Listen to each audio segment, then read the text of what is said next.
साधु और वेश्या की कहानी। किसी नगर के एक कोने में एक साधु रहते थे। साधु बहुत तपस्वी और धर्मनिष्ठ माने जाते थे। नगर के दूसरे छोर पर एक वेश्या रहती थी, जो अपने रूप और पेशे के कारण चर्चित थी।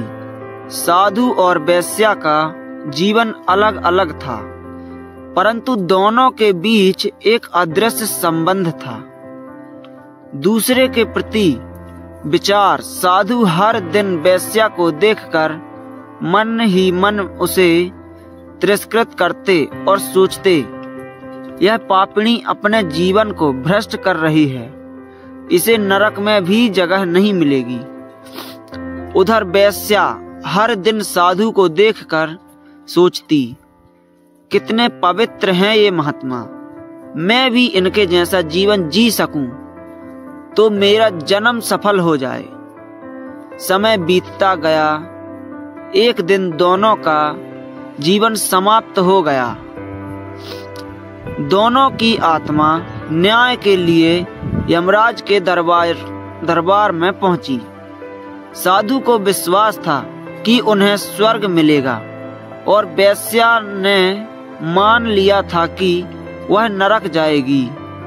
यमराज ने अपने दूतों को आदेश दिया कि वेश्या को स्वर्ग ले जाया जाए और साधु को नरक। यह सुनकर साधु चौंक गए और बोले, महाराज, यह कैसी न्याय की बात है।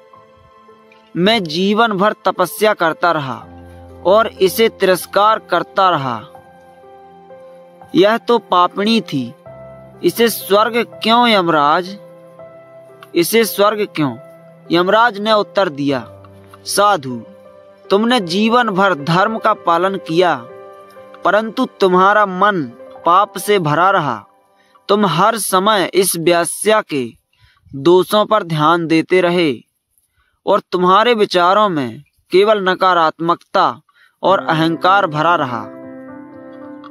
वहीं यह स्त्री भले ही अपने कर्मों से सही राह पर नहीं थी, लेकिन उसका हृदय पवित्र था।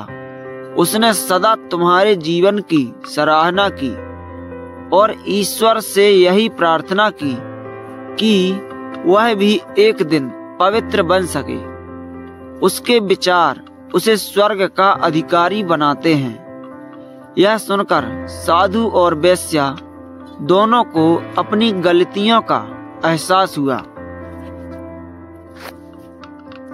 प्रेरणा। यह कहानी हमें सिखाती है कि केवल बाहरी कर्म नहीं, बल्कि हमारे विचार और हृदय की पवित्रता ही हमारे जीवन का असली आधार है। दूसरों का तिरस्कार करने के बजाय हमें उनके लिए अच्छा सोचने और स्वयं को सुधारने पर ध्यान देना चाहिए।